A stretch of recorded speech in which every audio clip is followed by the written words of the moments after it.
Hello, everybody out there in internet land. Welcome back to another episode of the Tavern Talk. Hi, how's everybody doing? It's been a minute since we've been here. And real quick, for those that still don't know, a Tavern Talk. It's like a shorter version of a podcast. Half the time, unless we tend to go over what we're talking really in depth, which, starting off, introductions. As usual, I am the J. My drinking partner over here, this is Mikey. Hello there, everybody. And our token house beer slinger is Dravo. What's going on, everyone? I definitely wanted to do this Tavern Talk. I'm sorry we haven't gotten a Tavern Talk or a podcast out sooner. Life has just been busy for all of us, so please bear with us. But as of recent, some news has happened. Somebody near and dear and beloved to all of our hearts. We want to give our condolences to Akira Toriyama, the creator of the Dragon Ball series. I can honestly say Dragon Ball is, at least personally for me, one of the animes that actually got me to become a fan of anime because it was such a different style of animation, of cartoon that I've never seen before. Up until that point, I was just used to Ed, and Eddie, and anything else that I saw. Anything else I saw on Nickelodeon or Cartoon Network. So, when you first heard the news, we'll start with you, Green. When you first heard the news of Mr. Toriyama's son's passing, how did you feel? Honestly, man, I want to start dropping F-bombs right now, but it's too early in the episode, so we're going to come back to that. I was genuinely heartbroken. Dragon Ball was the first physical media anime I've ever owned. I still have the original VHSs and the original DVDs. I fell in love with the series. Every Latino of my generation stayed up till 2 a.m. on the obscure channel so we could watch Dragon Ball once a month because the scheduling was mad inconsistent. Like it was like I legit cried when I found out it was on a Friday and I was already going to the bar anyway. I walked into the bar, grabbed 2 beers, sculled one of them, and then one guy, the bartender goes, "Having a rough day there, bud?" And I was like, "Yeah." He goes, "What happened?" I said, "Somebody very close to me passed." And he goes, "Oh, I'm so sorry to hear that." I'm like, "No, don't worry about it. The guy didn't know me at all." That's a one way to put it. DJ. Trust me, I already suck with the English language, but in that point when I'm trying to articulate my emotions, I'm like, yeah, I'm crying over somebody who didn't know who the fuck I am. I look crazy. But no, so, on to you. When you first heard the news that Akira Toriyama is no longer with us, run us through the range of emotions that you were feeling. Like Mikey, there wasn't enough F-bombs that, couldn't get me canceled. So, honestly, I think when I heard it, I was just so fucking confused because I didn't want to believe it, and when I started seeing everyone go crazy over Twitter about it and all this art of Akira and Goku and all the stuff started popping up, I'm like, yep, it's true. It happened. Dude, especially how Mikey brought up the whole, like, this shit was, like, this was it for Mexicans, dude. The Mexican community took a huge hit when they found that one out.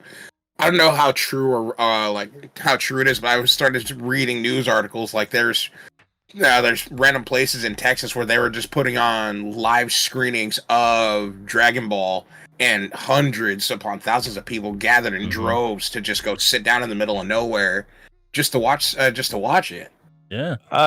Not in Texas, but in South America, yeah. Because people who don't know, South America was the first landing for Dragon Ball in mainstream anime. Dragon Ball is in fucking taquerias. It's on ice cream trucks. It's on bootleg clothing. It's on the medicine. It's such a big part of the culture. They even had to ask permission from the it's like our broadcast network, but from Japan, to get permission to play the Dragon Ball Battle of Gods in South America. And it was like watching a soccer game. Everyone would show up to the bars and the restaurants and wherever they could find a TV to watch it. I might gush a little bit tonight, guys. It's like I originally, this was supposed to be a podcast. I'll be brutally honest with you guys. This was supposed to be a podcast, but given the time of filming right now, it's like 12:45 a.m. for me, and we would not have been done until 3 o'clock. Yeah. Oh yeah, without a doubt. And so that's why we're gonna try our best to shorten this down to a tavern talk. Are we gonna go long? Knowing us, yes, Probably. But let us know if you want us to do a full podcast about like everything that we're gonna discuss today, especially Dragon Ball, because I can go on about Dragon Ball, Dragon Ball Z, and Dragon Ball Super. We don't talk about Kai or GT. Shut up. It's good, man. All damn day. I love that. I love Dragon Ball so much, and I just want to point this out. I didn't know how much like of a mentor and like inspiration Mr. Toriyama was to all these other mangakas and anime creators. Like all of a sudden he's getting posts made from like the creators of like One Piece and Naruto and all these other like anime creators are wanting to pay homage to him and call him their sensei. Yeah. The guy was the GOAT, man. I didn't know he had that much pull. I'm like, oh shit. Dude, when I saw all those people pushing art on Twitter, a lot of it had to do with like it would be like Goku, and my favorite one that I saw was like Goku looked like, you know, it was like one of those summer camp things that kids go to, and he was like the camp instructor, and all the kids around them were all the all anime characters like Naruto, like Luffy, and all that shit, just all around him, and like looking like kids but in camper uniforms. I'm like, bro, they're literally just senseiing Akira. As a former Boy Scout, that one had me fucking weak because I get the camaraderie there. Everybody's there for a good time and to learn. I fucking felt that one. Yeah, I saw that and I was like, damn.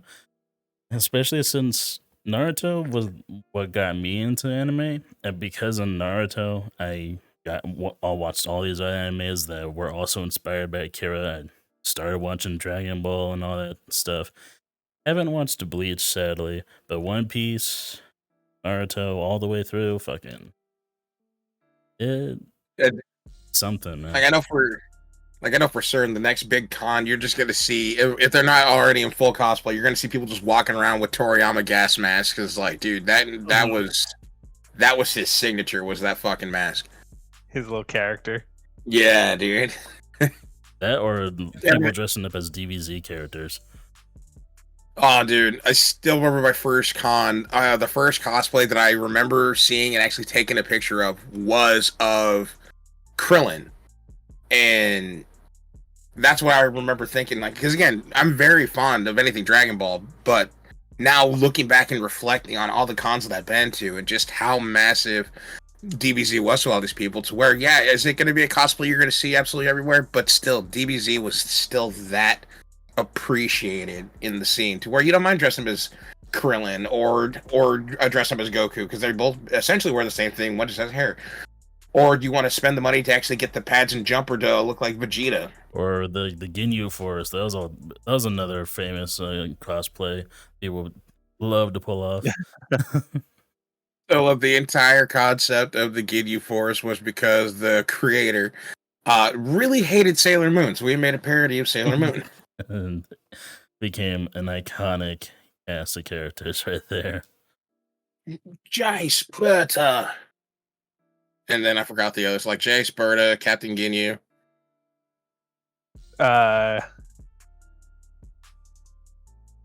Gil, the little psychic green guy. Yep. Raccoon. Yep. That's a Raccoon. Puel, but they don't really talk about him much. He's a side character. Oh yeah, 100%. It's just, if you need useless Dragon Ball lore, I'm your guy. That actually brings up a good point for me. Like, who was your who would you say was your favorite villain in we won't limit it. We'll just say in all of Dragon Ball. Like, who was your favorite villain or villain saga? This is a hot take and an unpopular opinion, but gotta be the Boo saga for me. The show just went so hard, and it wasn't a deep story. It was good versus evil, fight for survival, and everybody just went for it. All three Boos, or individually? Kid Boo's my favorite, but it's all one saga. Yeah, it's Because one Fat Boo big was funny and saga. adorable. Fat Boo was fun, and it kind of like warmed you up for the shit show that was about to happen. But Kid Boo and Goku destroying the moon, oh my god, that shit was relentless. That shit went hard. I'll say I have two, because one's technically not a saga. He was a part of the saga, but he's not the saga. But in the original Dragon Ball, the Tournament of Champions, the stinky dude who gassed out Krillin, and then Goku had to remind Krillin that he doesn't have a nose. That's so of course you remember that obscure ass early Dragon. I know the character he's talking about too. When Krillin's like trying to keep him from sitting on him, so he just like pumps 3 times to fart on him, and Krillin's like lifeless, and then Goku's just like, Krillin, you don't have a nose. Oh yeah. Never mind. Let me get back up and kick your ass now. But then actual saga, I have to say Cell. The Cell saga was hard. Cell saga went hard. I was about to say that's mine right there too. I loved that That's saga. like usually number one across the board because it was so well done. Like the entire premise was like, hey, so I'm super strong, I'm super badass, and I'm going to destroy your planet unless somebody can beat me in a fist fight. That's it. Yeah, the best fist fight. Bring on everybody, and if you don't win, I destroy your planet. All you have to do is just beat me in a measly little street fight. Little did you know, Cell is badass. Oh, but I see. This is why I'm already starting to feel my eyes getting moist. Yes, I said moist. Did that make anybody uncomfortable? Sucks. Well, that's what I loved about Dragon Ball is like it had so much character. Like each cast of characters, each person had such a unique personality amongst themselves. So now another question. So we've done the villain, and who would you say? And I'll dumb it down to at least the core cast of Dragon Ball. Don't be like, oh yeah, the NPC that works in the shop. Who would you say is your favorite character in the DBZ universe, or just DB universe in general? We'll start with you this time. Bro, I'm probably the worst person to ask because out of all 3 of us, I'm the least knowledgeable of Dragon Ball.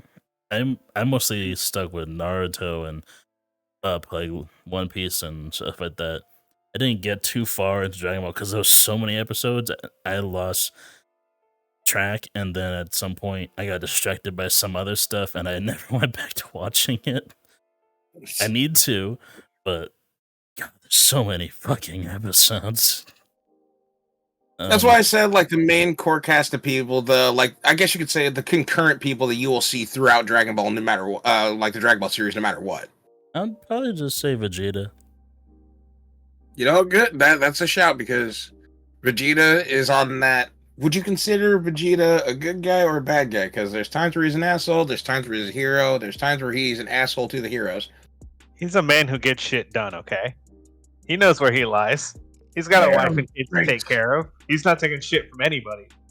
Yeah, he doesn't need to take care of his wife. His wife is worth billions. Bulma, by the way. You always need to take care of your wife. That is non-negotiable.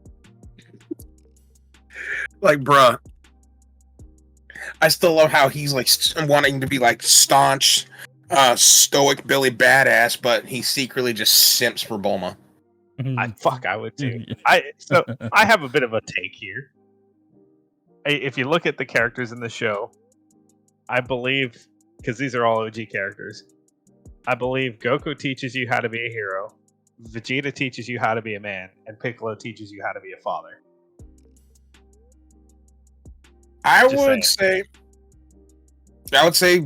Goku teaches you how to overcome any obstacle that you have put in your way. And die. A lot. Even in death, I still serve. Let's be real. That man died so many times. I lost. Yeah, Goku teaches you.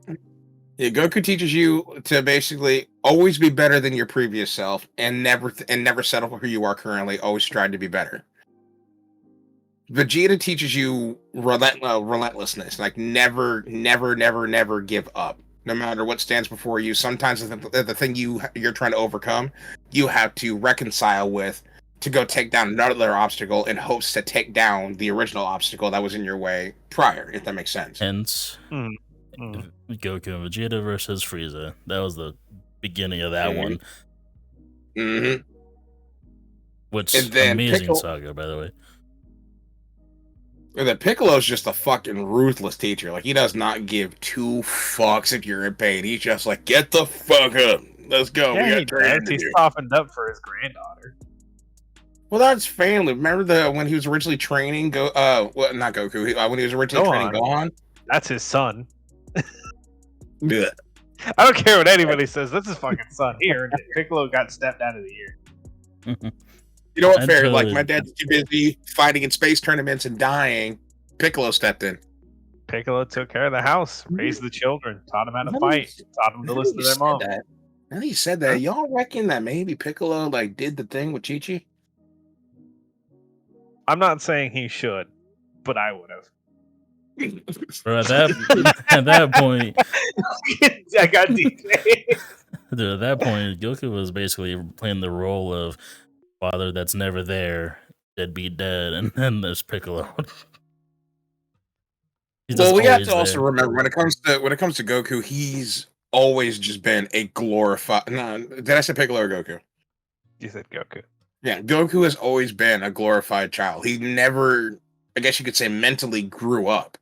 Mm-hmm. That's why watching like original Dragon Ball and into Dragon Ball Z when Chi-Chi was blatantly hitting on him and expressing interest, and he's just like, "Bitch, what the fuck you want? I got training to do." He said, "Be gone, thought." Look at all this Sigma male grind set. Seismic punches her all the way to Kansas. I have to go punch my way through this rock.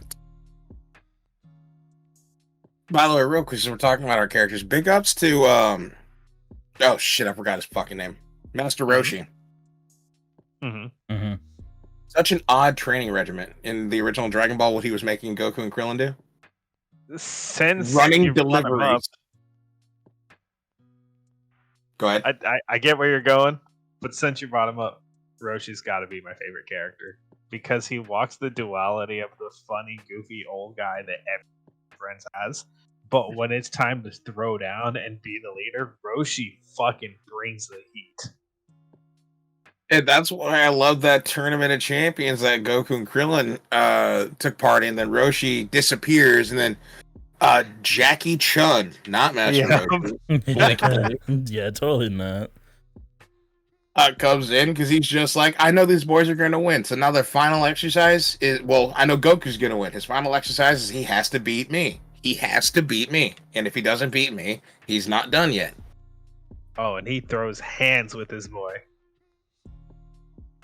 Granted, when you look at it from the outside in, if you were like a non-DBZ fan watching this, you would just think this is an old man beating up a child. But little do you know that child is super fucking human.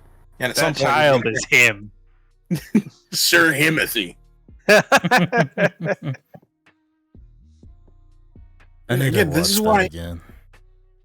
Dude, this is why I love Dragon Ball so much. Just because, like, again, I know we've been talking about Dragon Ball. This is our way of paying homage to Mr. Toriyama, because at the end of the day, I'm calling it right now. There will never be another anime that can hold a candle to Dragon Ball. There'll be many like it. There'll be some that are damn good, but the entire Dragon Ball series, it's in a league of its own. Like, for real. Dude, the box office sales for the movies themselves are just wild. Mm-hmm. Actually, DJ, I have something to tack on. You don't mind? Okay. Side tangent. I think this quote right here absolutely lets you know where Dragon Ball stands, because Dragon Ball is the GOAT and it's where everything got started. But if you're looking at the modern climate and where everything is now, you can't argue One Piece is currently at the top of the hill. Yeah, it is. Right, I have friends that are wanting to starting One Piece from the very beginning, all because they want to have all the backstory before they watch the live action on Netflix. Uh-huh. Yeah. And So this is by Ichiro Oda, the creator of One. Yep. I hope that paradise is as pleasant as you imagine it in your manga, Sensei. And that's all he could say. He is still looking up to his fucking teacher while ruling the world in the scene right Oh, that reminds me. I have a picture I need to upload because it's a bunch of quotes from a bunch of mangakas paying homage to him, including Ichiro Oda's. And again, how cool that is, where you're so embedded in everybody's, like, no matter who you are, no matter what anime you've created. The fact that you still go out of your way, you could be on the mountain of, say, Naruto or One Piece, and you still want to go, hey, this wouldn't be what it is if it weren't for that guy. Have you seen Yusuke Matara's the mangaka for One Punch Man? I believe so. I think he's a part of the thing that I'm going to be sending here as soon as I find it. But go on, dude. This tells you how much he respected it. I can't seem to feel that he's really passed away. Maybe it's because for me, he's always been like a star in the sky, even in life. Like everyone held him to such high regard. Such high regards. The man. And it's crazy when you have people inspired like so many. Oh, good. Well, it's crazy when you have people like Jackie Chan, the French president, like all these massive names talking about how Toriyama influenced their young life. Because let's face it, yeah, if you wanted a wild, crazy, and fun story to grow with back in the day, Dragon Ball, man. Dragon Ball, man. If you're younger than that, you had the choice of like Naruto and Bleach. But for our generation, DJ9, Dragon Ball was where you got started. I think I still found it so funny when this is early into, well, I don't want to say early into YouTube's life, but all the videos that I would see of people like trying to go Super Saiyan, and then you would just have all these kids, from kids to adults, just screaming into a camera, and then all of a sudden, I'm powering up. Oh my god. Dude, you're 40 and you have bills to pay. You might want to, go to work. I mean,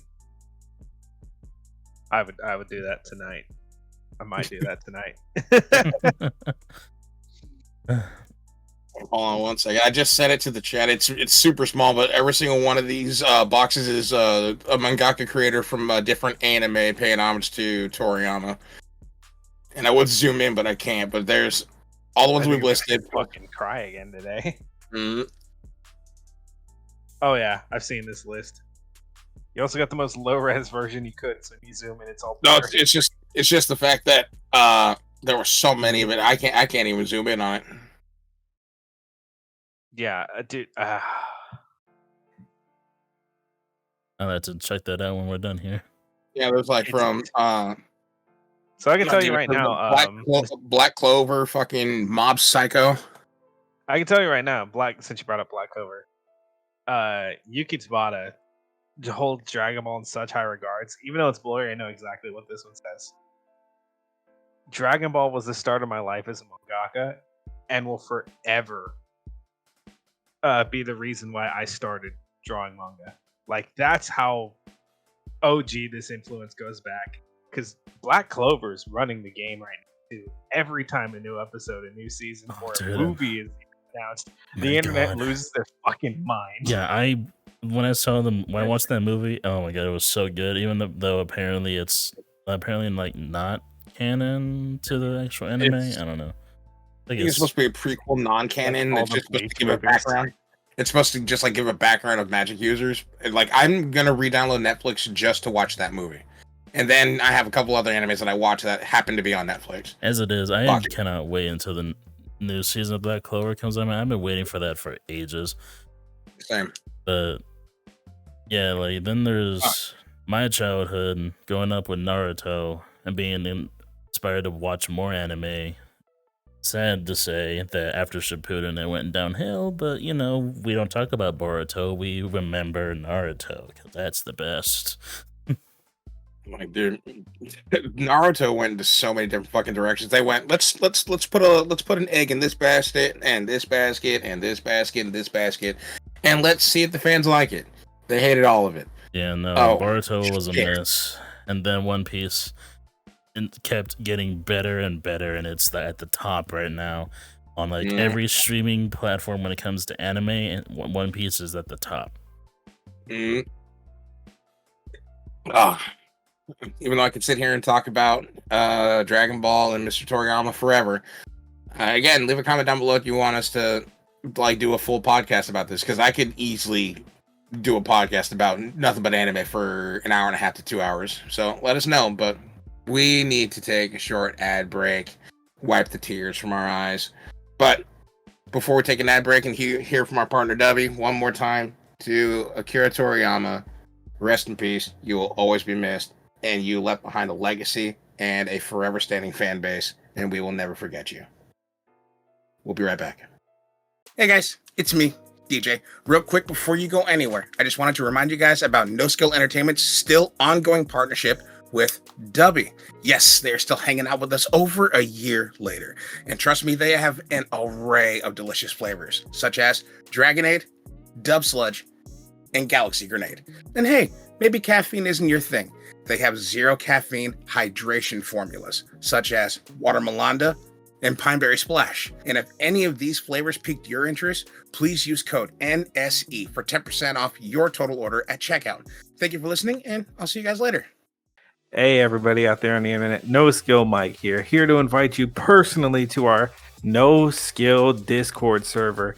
In the description below, in the link tree, easy access to all the fun, music, and other entertaining things we share and interact with the community on every single day. So hopefully I'll see you there or somewhere out here in this big, wonderful world. Hello, and welcome back. I hope you enjoyed that pretty little ad read. Thank you once again to our partner Dubby for hanging out with us. You are beautiful, you are lovely, and your luscious manes and locks of hair, I hope they stay soft and combable. Trying to seduce our sponsor. Yeah. Fair enough. Yes, continue. please. Send me free shit. Hi. But so, and then also, join the Discord. We're literally in there every single night. You have no excuse. Okay? It's in the link down below. Okay? No Zelda. Just link down below. God fucking. All right, now that we're done sobbing, I legit had to go wipe my face while you were listening to that ad read because rest in peace, Mr. Toriyama. But in more recent news, still sad news, but we still felt the need to talk about it. A beloved piece of internet history and legacy is finally shutting its doors. We are saying goodbye to Rooster Teeth. Personally, I only really cared about a certain Red versus Blue up to a certain season. And then that's it. I never was a big Rooster Teeth fan. Oh, everybody! Oh, dude! Like, for to be appreciative, not for none, not to take shots at you, but Rooster Teeth, you would not have appreciated Rooster Teeth because you are younger. Like, Rooster Teeth was around when I was like, I think like I was 15 or 16. Like, they've been around for a minute. I think you might be undershooting that, actually. I'm a fact check. They've been around for 21 years. Or almost 21 years. And after all this time, they are finally shutting their doors. Warner is closing the books on a huge chapter of the internet life. Actually, before we actually continue with some of the things that's happened, Rooster Teeth's been around for, we'll just round up and say 21 years. You guys been around for 21 years. You guys want to know a fun little factoid about that? What? So January 1st, 1983 is considered the birth start of the internet. January 1st, 1983. Mm-hmm. Fast forward 20 years and some change, Rooster Teeth is born, and they're closing their doors after 21 years. Technically, as of this recording right now, Rooster Teeth has been around for half of the internet's lifespan. Yeah, a lot of people seem to forget that once YouTube started to take off, Rooster Teeth was there riding the rocket. They literally shot to the top of the charts. And that's crazy to think about. Like, you've been around for half of the time that the internet's been around. So for half the internet's life, Rooster Teeth was there. Not only there, they were paving roads, man. They were making new paths for content creators for Okay, I'm going to say for generations, even if it hasn't been that long, because their influence is going to be felt for hot. Internet-wise generations, though, because like in internet speak, 21 years is about 17 different generations of content creation. Yeah, but so I think it's going to continue going on because there's so many people inspired by it. I hate to be that guy to shit on the Let's Play phone, but it's going to be a thing forever now. Mm-hmm. And I'll say what Brandon hit the nail on the head because it all started with RVB. Yep. Such early on machinima, quite literally. Hold on 1 second. Thank you. A video game sitcom. That, and it was comedy and entertainment catered toward gamers, not like Hollywood where they make awful adaptations and say, yeah, it's for the gamers, even though no one on the staff has touched a controller. Yeah, so like for y'all that still aren't getting it when it comes to machinima and RVB, this was the internet video game player version of Friends, okay? And I hate the show Friends, but this was our Friends. And after 21 years, they're finally shutting their doors. Warner basically released a statement saying Rooster Teeth is shutting down due to challenges facing digital media resulting from fundamental shifts in consumer behavior and monetization across platforms, advertising, and patronage. So a fancy way of saying people stopped watching our shit and we stopped making money, so we're shutting down Rooster Teeth. But let's be real here. When it comes to video game or internet culture, we did not have high hopes for Warner Brothers. They came in here because they saw money, but they don't know anything about it. They're very out of touch. I mean, let's look at what happened to Suicide Squad. I'm going to make the counter argument that if you want to do successful, create your own business, do not go corporate. The internet and corporate mixes terribly. It never works for anybody. And if it's a bad enough combination to sink Rooster Teeth of all fucking people, it's not going to work for anyone. Yeah. HoloLive is like the rare exception, like the truly 1 in a million exception. Oh, even before. I mean, sorry to interrupt, but like even before Rooster Teeth, it was Face Clan, and look what happened to them when they went corporate. For a long time. Older than Face Clan. I know it's older than Face Clan, and on top of that, they went down. First, it was Face Clan because that we all know that was a bad idea, and look what happened there. And now Rooster Teeth's gone. Okay, like real quick, because when Mikey says the only corporate that actually give a shit is HoloLive, it's because Yago-san actually, shout out Yago-san, actually gives a shit about his content creators because, hey, you make money, and when you make money, I make money, and so I need to keep you happy and keep making you money, because then you'll keep making me money. Exactly. There's such a rare exception because their direct competition, their direct rival, I'm not even going to name because fuck them. They've been firing VTubers right the last 3 weeks. They are going down to hell in a handbasket. They're firing people that don't deserve it. They're running blind slander campaigns. This shit is outlandish. It's corporate wars for fucking idols singing about A10 warthogs. What the fuck is happening here? Yep. Yeah. But that's going back to Rooster Teeth, because I had mixed feelings about it, all because yes, over the years I've grown up and my taste in entertainment has changed, and I started veering away from Rooster Teeth, or at least from Rooster Teeth created material. I would still listen to their podcast because I'm still such a huge fan of Gus and Gavin. Those two together, they're just so funny. RVB stopped giving a shit after like season 6, but I just want to take a moment to let's talk about how the wave that they paved when it comes to content creation. Like outside of RVB, they managed to make 2 of their own unique animes. Ruby is still kicking ass today. It's still always fucking talked about. Hell, they've done 2 collabs with different video games. One of them being Smite. Yeah, and those skins were pretty good. They have their own game.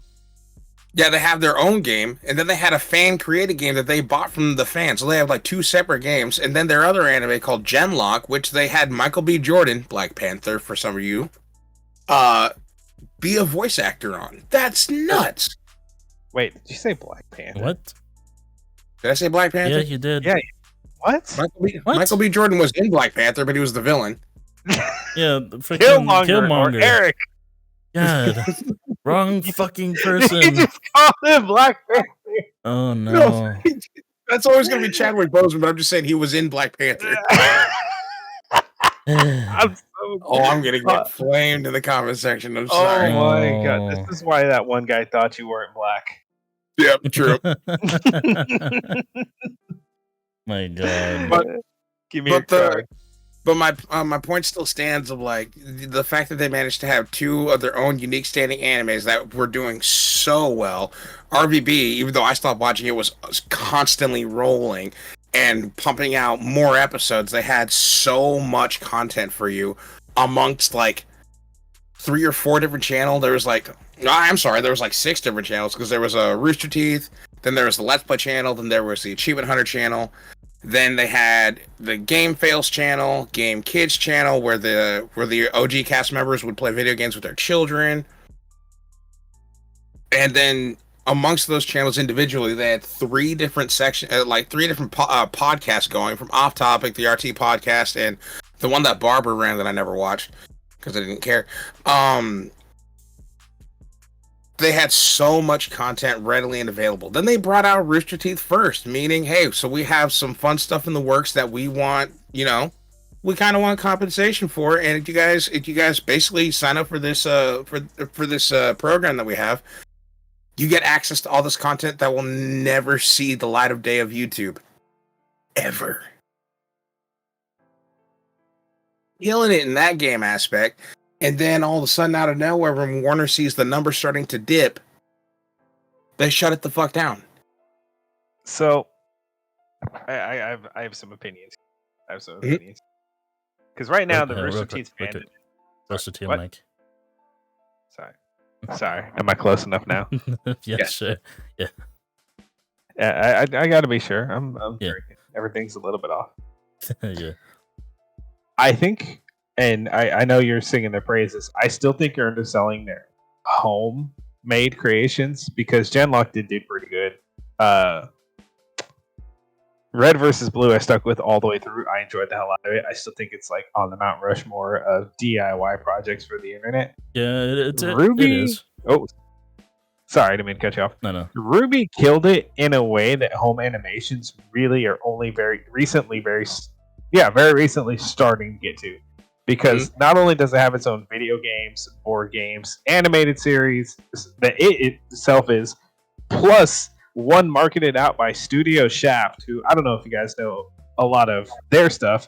You might know Monogatari, Madoka Magica, Vampire Dance, and other big titles like that. They took the property, made their own miniseries dubbed Ice Queen, and it was killer. Monty Owen is one of the fucking legends of the internet community.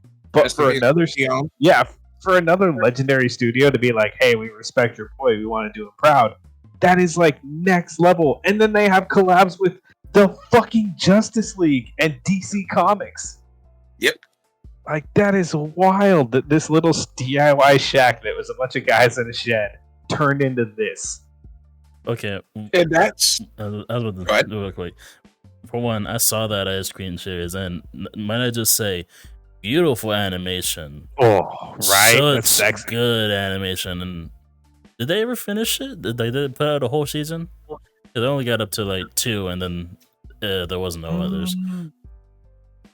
I'm double checking right now. But I couldn't top my head. And now I have a question. 12 episodes. 12 episodes. I need to go watch that. And now I have a question. One, are they still going to be making them? But since technically they're still owned by Warner Brothers, are they shutting down everything Rooster Teeth done? Or knowing Warner Brothers, it'll be a full shutdown. So here's what they're doing. They're keeping them up for another 60 days. So we have 2 more months of Rooster Teeth, and they can pump out as much content as they can.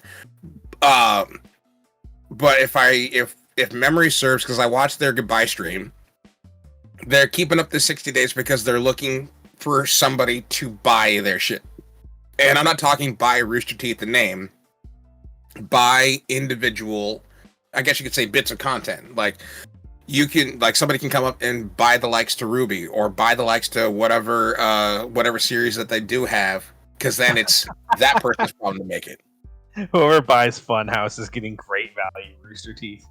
And that's the other thing that sucks. Have at the house. And that's the other thing that sucks, is just like, you know what, all these channels that were purchased by Rooster Teeth, and now you're a part of the Rooster Teeth family, such as Funhouse, now they go away. They sucked anyways. I was never a huge fan of Funhouse, but I'm just saying my point still stands. I know. Like, That's purchased by Rooster Teeth, all because Warner Bros. Owns the name, and now because Warner Bros. Wants to get rid of you, you're going to go by the wayside. You can technically go indie, but now you have to start from the ground up because Warner Bros. Owns the name Funhouse. Well, that, and you have to dramatically change your business model because you no longer have the funding you used to. You no longer have the production value you used to. And who knows how much staff is going to stay when you say, hey, guys, we're going to be in the red for a while. Who's willing to put up with this? And you also could be losing a lot of networks that you picked up because of Warner Brothers. They're not going to work with you anymore because you can't pay them. You're a dead property. And a dead property. And on top of that, now they're trying to sell all these IPs, and these beloved IPs, such as Ruby or Genlock, if they're not bought, then that's the end of it. Yep. Which is kind of worrying. And that's the one downside. And oh shit, I had it. Shit, where was I? Now, that's not to say I don't understand. I do understand as to why, especially with being on the internet, especially Rooster Teeth being on the internet as long as they have. They had their controversies. Yeah. They had their controversies, and even though I don't want to bring him up, and I'm not going to bring up his name, but the one dude who used to work for Achievement Hunter directly, that guy, I hate to say, when you have a group of people that work for this company, and then you're that one bad seed, you're the one worm that got into the barrel, and now the rest of the company has to suffer. Mm-hmm. Because I know they took a major hit for that, because now all of a sudden people are just like, I can never watch this channel again. I thought this was different because I thought this was going to be a different place, a safe space for me and my children. And now because of this one guy's actions, everybody has to suffer. It's the age-old guilty by association. Yeah. Yep. It seems to work for everybody but the big mouse castle. Just saying. But even then, they were able to, make a comeback from it. Then the 2-year time span when we had to all stay inside, they managed to recuperate and recover from that. They just started filming from home, doing podcasts over Zoom calls and shit. And I'm like, okay, these guys are, quoting R. Kelly, they're fighting for their life out here. Yeah, they were pioneers in every definition of the internet. They figured out how to do so much. And unfortunately, they're at a crossroads where a big property is running the show that doesn't quite understand the internet.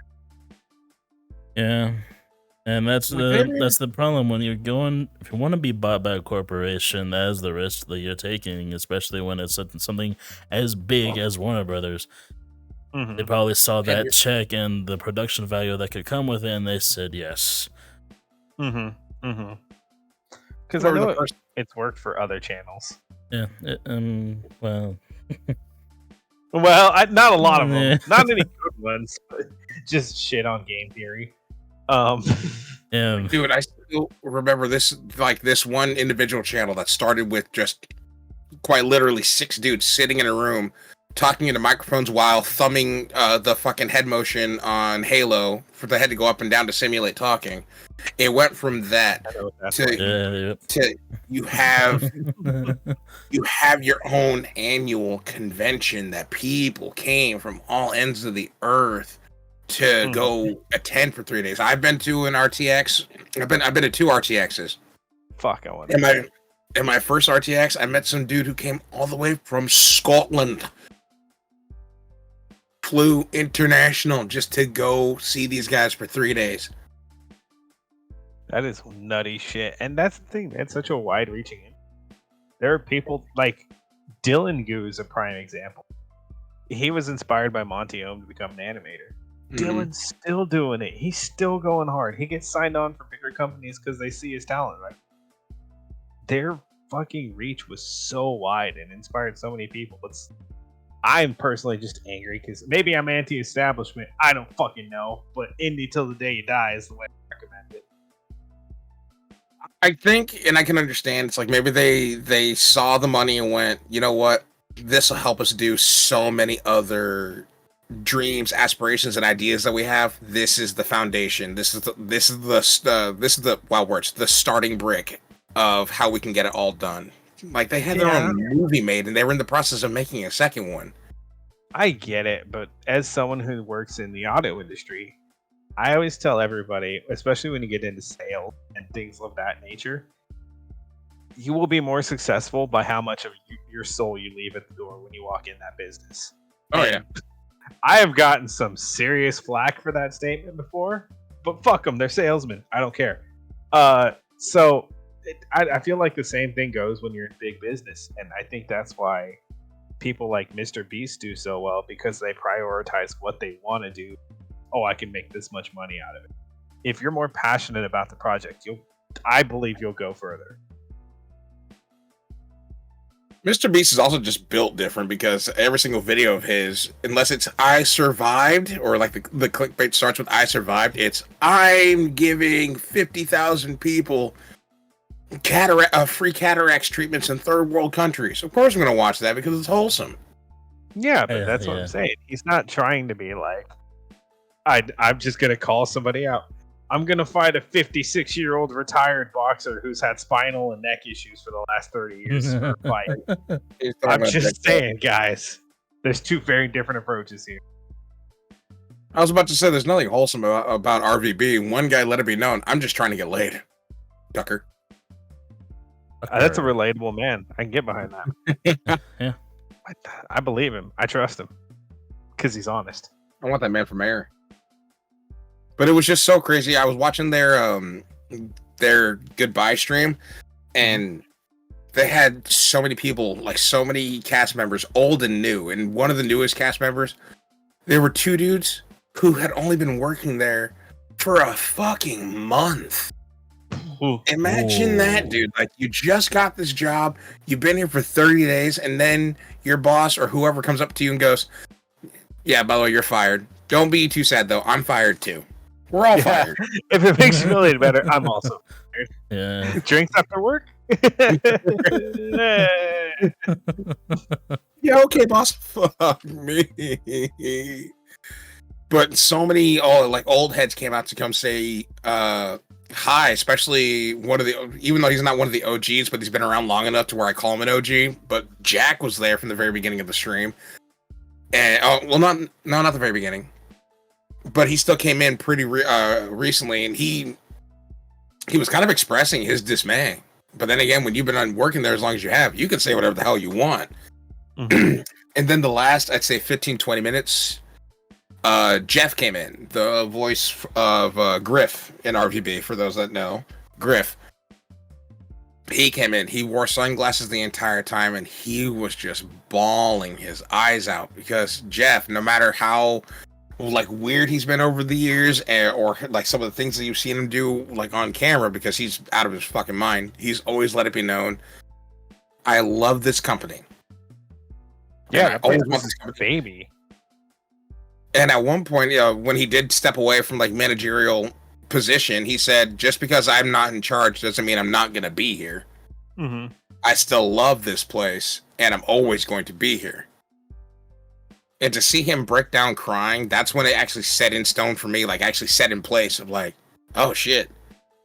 The entertainment that I've been enjoying since I was like 15 or 16 years old,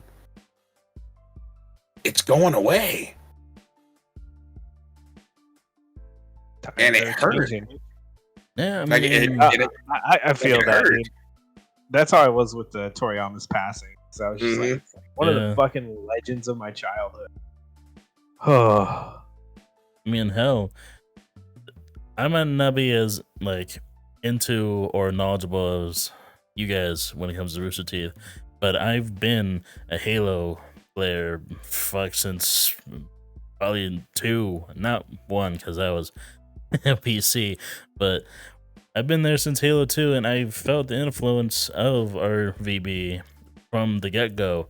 And God, hell, they even got a mode called Griff Ball because of fucking RVB. And it's just, I don't know, the scene, something so influential, so it's really something from my childhood, just going away and knowing what it's done for the Halo community. God, that just hurts. In Halo 4, they had a bunch of like RVB Easter eggs that if you hit all these little stereos in sequence, once you found them, it would change the end cutscene to just RVB related lines. It wouldn't be related to Halo at all. It would just be shit that they're saying. And that was hilarious. You ever wonder why we're here? Yeah. Ever wonder why we're here? I don't know, man, but it keeps me up at night. That's my line, you fucker. Sorry. That joke still gets me to this day. Dude, and that's the one crazy part of, like, especially being the age that I am, if at this point with the age that I did say you should be able to do the fucking math. But and then it just, in one fell swoop, it's gone. It's going away. And it's just crazy to think like how the internet is so fast moving and moving forward. Like, you know what? Rooster Teeth is closing its doors. Time to move on to the next one. But I'm just gonna say, kind of like with Dragon Ball, there's never gonna be another company that can have the same legacy that Rooster Teeth has. No, like, everyone's been chasing that for what, 2 decades now? Yeah. Mm-hmm. And no one's got close. No. I will stand up and say this right now. Nobody has gotten close to their footprint. There's been a lot of attempts, and a lot of them are either disappeared or still trying. I think they just fall short because they're reaching for a skyscraper instead of trying to build their own. What they need to be doing is trying to do something their own and trying to build off of that. Yeah, exactly. I 100% agree because having an identity is so much more important than reaching a status. And anybody worth their salt that's been on the internet, they know what Rooster Teeth is. Whether you were a fan of it or not, anybody on the internet has heard of something Rooster Teeth related. I don't care if you're just a fan of Ruby, if you're just a fan of RVB, maybe you're just a fan of the Let's Play channel, or maybe you just really think Gus Sorolla is so sexy and that's the only reason why you watch the RT podcast. Everybody knows Rooster Teeth to a degree. And I think that's great that if nobody does pick up and keep going some of their IPs, at least that gravestone will be the biggest one in the internet cemetery. Nobody will be able to shine a light or hold a candle to say that we're better than Rooster Teeth. You're not, unless you've been around for 22 years with the same amount of recognition that Rooster Teeth has. No, shut your mouth. And that's for me personally. I'm getting emotional again. Fuck. I think the time we need to close out. Yeah, we do. Yeah. Damn. Sorry, y'all, for me getting like emotional and getting like super. This has been an emotional TT. Let's just say that. Yeah, it has been not the most uplifting. But we at least wanted to talk about it because it's something that impacted all of our lives, especially whether you're just a fan of RVB or you're a fan of DBZ. It's something that hit us all in the gut when it happened. So I'm sorry if I brought y'all down. I hope you're still watching this. And trust me, I promise, next Talkie Talk episode, whether it be a Tavern Talk or a podcast, I'll be a lot more peppy. I promise. I will. But on that note, it's outro time. And if you've been rocking this entire episode and you're still here, thank you very much. If you can, leave a comment down below. Were you a fan of Rooster Teeth? Were you a fan of DBZ? If so, let me know some of your favorite things about either or both. I want to know. Final closing statements from the boys. We'll start with Mikey. I don't really have a closing statement. I would like to take the opportunity to share one of my favorite ball quotes of all time with everybody. I feel like it hits harder now than it ever One of your has. favorite what? Dragon Ball quotes. All right. Mm-hmm. It is from Super, so don't light me on fire. Fucking comments. Yeah, Super's great. All right. Now listen to me, boys. Always remember these words. Work hard, study well, and eat and sleep plenty. That is the Turtle Hermit way. We must master the art of peace in addition to the art of war. The Turtle Hermit School will be with you always. Turtle Hermit School. I've always wanted to get a Turtle Hermit tattoo. I'm not gonna lie. Ask Benny. Oh. Benny Does he have one? Just ask him about his tattoos. Okay. I will next time we get him on a fucking podcast. Save progress. Hit him up. And then, Brandon.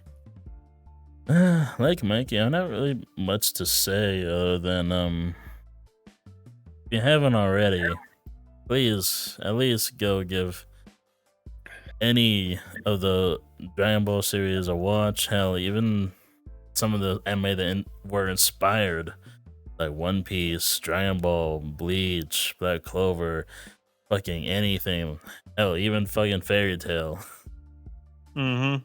Just give them a watch. You'll see the inspiration clear as day, and you'll see how the impact of Akira Toriyama has had on manga, anime, all this.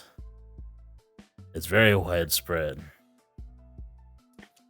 And then closing statements from me, even though through all this soot of travesty, and I can say there are some gems of light that have been digging through this dark dirt, and that's a community of old reconvening with a community of new fans and old fans of the DBZ series.